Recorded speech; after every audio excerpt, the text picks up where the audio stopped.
Bon. Vous êtes très proche du garçon qu'on vient de voir. Ouais. Très proche. C'est votre ex-petit ami. Voilà.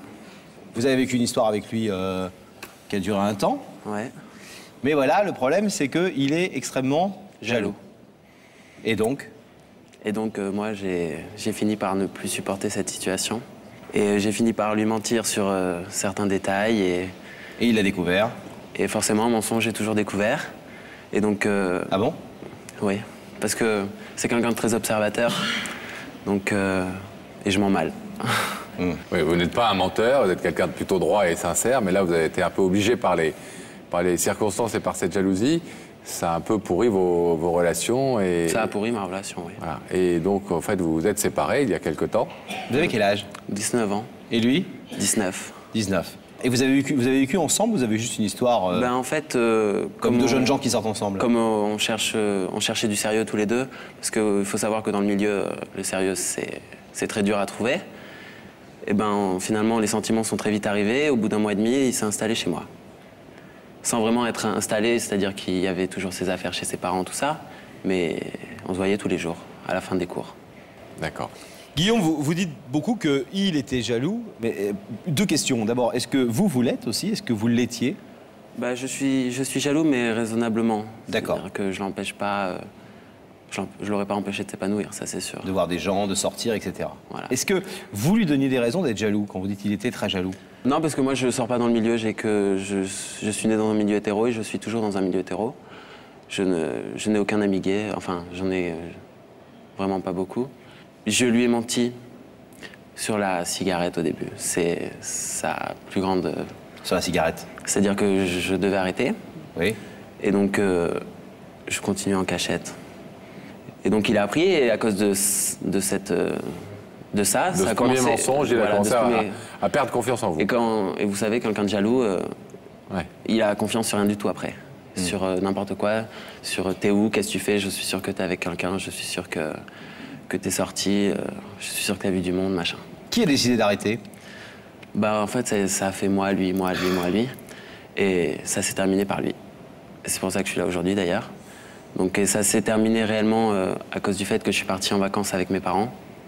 Et donc là, il a préféré se faire souffrance et tout arrêter. Ça fait combien de temps que vous êtes vraiment séparés? Bah en fait, ça fait un mois. Ça fait un mois. Et quelles sont vos relations depuis? Très mauvaises. C'est-à-dire que on s'appelle mais on se gueule dessus. Donc parce genre que, quoi? Genre moi je respecte toujours ses choix, c'est-à-dire que je vois pas de monde, je ne fume plus. Mais le problème c'est que quand on fait des efforts et qu'au final c'est pas récompensé. C'est pas cru, ben finalement on se dit bon ben, pourquoi j'ai arrêté? La motivation est un peu moins grande, oui, forcément. Et donc pendant le mois qu'on s'est séparés, j'ai respecté entièrement ses choix. Et donc finalement, j'attendais qu'il revienne. Il m'avait dit qu'il me laissait du temps, mais moi je peux plus attendre aujourd'hui, je peux plus. Quand vous dites je peux plus attendre, c'est-à-dire que vous en avez marre et que vous avez envie de tourner la page, c'est où il revient où vous tournez la page, ou alors vous en avez marre parce qu'il vous manque vraiment trop? Bah, j'en ai marre parce que déjà il me manque vraiment beaucoup, mais aussi parce que il me dit pas ce qu'il pense, donc je sais pas si je lui manque vraiment, je sais pas s'il est vraiment heureux sans moi. Et honnêtement, j'ai pas envie de tourner la page, mais si cette preuve ne marche pas, je pourrais pas faire plus. Bien sûr. Je pourrais pas. Vous pensez pouvoir trouver Enfin, déjà que cette démarche peut le toucher, et pouvoir trouver les mots pour lui faire ouvrir ce rideau? Bah, les mots, je lui ai déjà dit, mais peut-être que l'endroit est idéal pour lui dire, voilà. Ok, bon. Guillaume, mais on va vous abandonner quelques instants, le temps de le retrouver de l'autre côté. À tout de suite.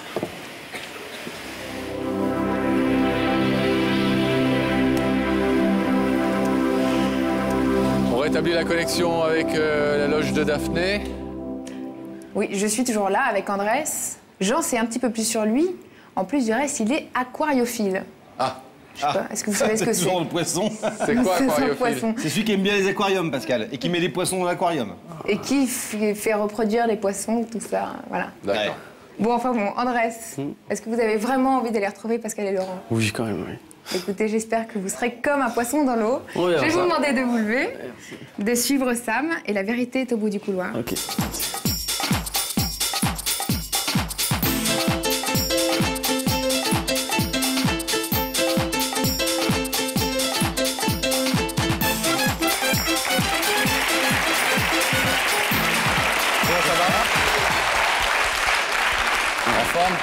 Oui, ça va, oui. Pas trop stressé? Si, voilà, les 3 dernières nuits, ça a été dur de dormir. Hein. C'est vrai, à ce point-là? Ah oui. Vous connaissez l'émission? Oui, ça, je regarde assez souvent. Bon. Donc, vous savez qu'il y a quelqu'un là qui veut vous parler et c'est important Vous avez pour une cette idée personne. Oui, j'ai quand même une petite idée, j'hésite sur 2 personnes, donc... Bon, plutôt des bonnes personnes, des gens que vous avez envie de voir ou pas? Oui, ça dépendra, c'est kiff-kiff, quoi. Une, j'ai envie, l'autre, j'ai pas trop envie. Ah, femme, homme? Homme, je pense, oui. Les deux sont des hommes? Ouais, les femmes. Donnez juste les initiales de celles dont vous n'avez pas envie.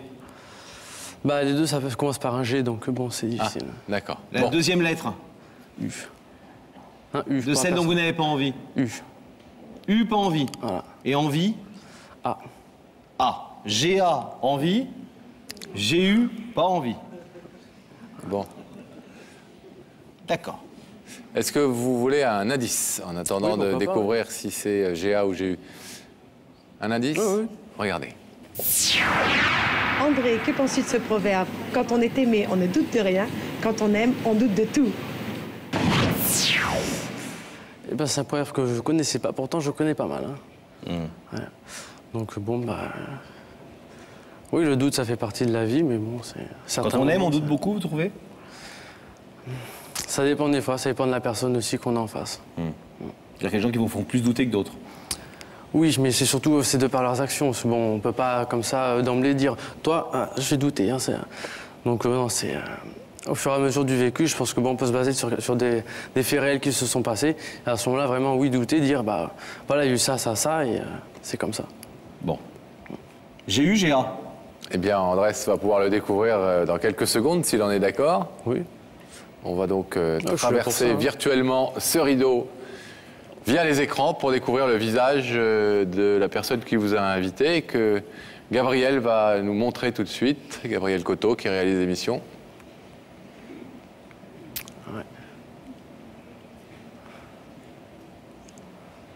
C'est m'entend là? Ah, il vous entend, il vous voit exactement de la même façon que vous le voyez. Tu vois, j'ai pas laissé tomber l'écharpe. Hein. Même là, j'ai encore. Hein. Ah ouais, mais là, c'est pas GA. Eh non, j'ai eu. Bon, bah, je me lance là. Non, pas encore. Excusez-moi, Guillaume. Vous mais il faut que... Vous connaissez? Oui. Il faut qu'Andrés nous dise s'il est d'accord pour vous écouter. Ah, oui, je suis d'accord, oui. Oui? Oui. J'ai eu, c'est à vous. Bon, bah, bonsoir Andrés, déjà. Bonsoir. Si, bah, déjà, tu vois, je suis sur le plateau, tu m'en pensais pas capable. Il y a quelques mois, ben, je suis là pour toi. Je vais pas te cacher que si je suis là aujourd'hui, c'est pour essayer de te reconquérir. Bien que ce que tu as dit il y a quelques secondes m'a beaucoup touché, dans le mauvais sens. Tu connais mes sentiments. Depuis qu'il y a eu le clash, moi, j'arrive plus à vivre. Tu me manques beaucoup. Je pense tout le temps à toi, j'arrive pas à dormir, j'arrive pas à manger. Et si aujourd'hui je suis là, c'est aussi pour te prouver que... Enfin, en tout cas, te dire que vraiment tu peux avoir confiance en moi parce qu'aujourd'hui, je suis vraiment prêt à tout. Et que... vraiment, aujourd'hui, j'ai plus rien à me reprocher. Et c'est aussi simplement pourquoi je suis là, c'est que j'aimerais qu'on puisse reconstruire un couple comme on l'était il y a quelques mois. Un couple heureux et... parce qu'on a eu des très bons moments. Je sais que tu t'en rappelles pas forcément. Tu te rappelles des mauvais, on en a eu aussi. Mais c'était sûrement pour construire quelque chose. Et donc, c'est clair qu'aujourd'hui on n'a pas cette base. Mais si je suis là aujourd'hui, c'est pour te prouver devant plein de gens que je suis capable de la plus grande motivation possible pour te reconquérir. Donc il ne faut pas que tu me prennes pour ton ennemi, mais pour la personne que tu aimes. Et moi, je te prends pas pour mon ennemi. Je te prends pour la personne avec qui j'ai envie de vivre plus tard. Et avec qui la personne la plus importante de ma vie, tout simplement. Voilà. Oui. Bon, c'est quand même une démarche qui me touche beaucoup, ça, c'est indéniable. Hein. De ce côté-là, bon, c'est osé, hein, ça, y a pas de problème. Mais bon, c'est... Est-ce que c'est bon, c'est suffisant, oui, pour pardonner tout ce qu'il y a eu, tout ce que... Bon, toi comme moi, on en est responsables tous les deux. Bon, je pense quand même que tu en as mis une couche plus que moi. Hein. Mais est-ce que ça permet vraiment d'oublier les choses? Est-ce que ça permet de garantir que l'avenir sera sain? Parce qu'avec tout, on a un passé vraiment lourd, quoi. Franchement, c'est...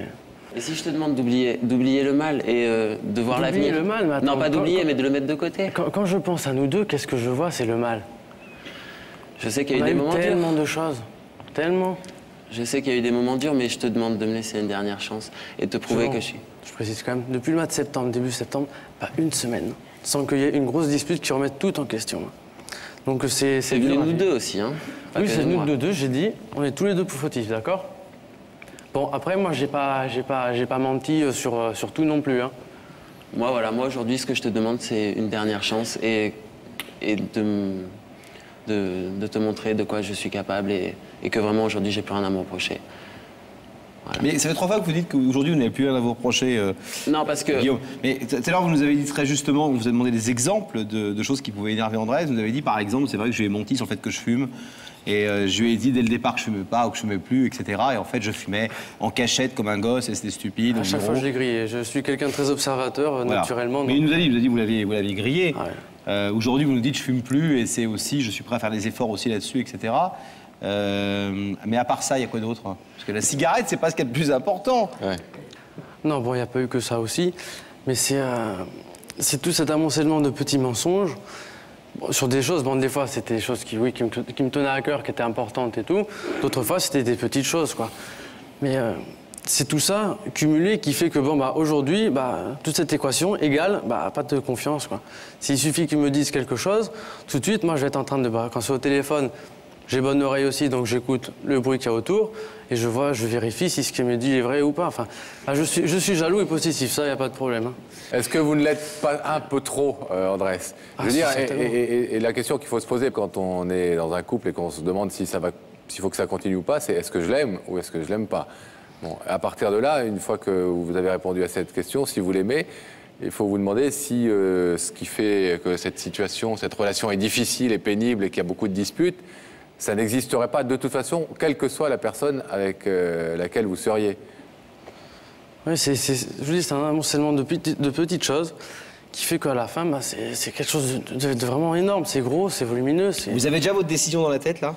Non, honnêtement, non. Guillaume, est-ce qu'on peut repréciser clairement, s'il vous plaît, la demande? Qu'est-ce que vous demandez ce soir à Andrés et à quoi doit-il répondre en ouvrant ce rideau ou en le laissant fermer?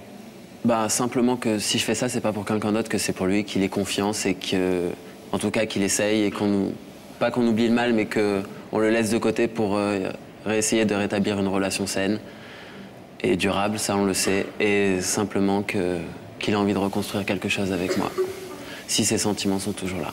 Qu'il vous donne une dernière chance. Voilà. La demande est claire, Andrés? Oui, oui. Alors je vais vous demander, s'il vous plaît, de vous lever. Vous connaissez l'émission. Face au rideau, un rideau qui vous sépare pour l'instant de Guillaume. Vous avez bien entendu la demande de Guillaume. Vous pouvez tout à fait librement, vous le savez, repartir en laissant ce rideau fermé. Vous pouvez aussi l'ouvrir. Quelle est votre décision, Andrés? Bien, comme j'ai dit tout à l'heure, c'est indéniable que c'est une preuve d'amour. Mais ça ne garantit pas justement une vie saine après.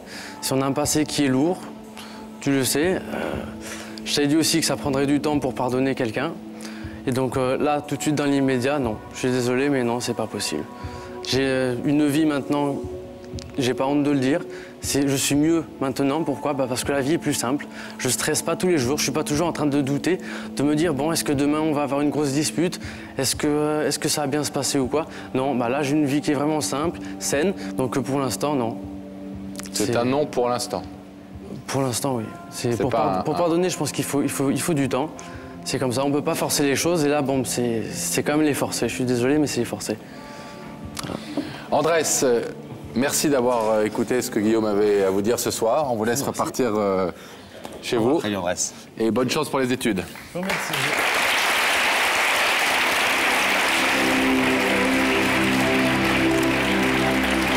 Guillaume.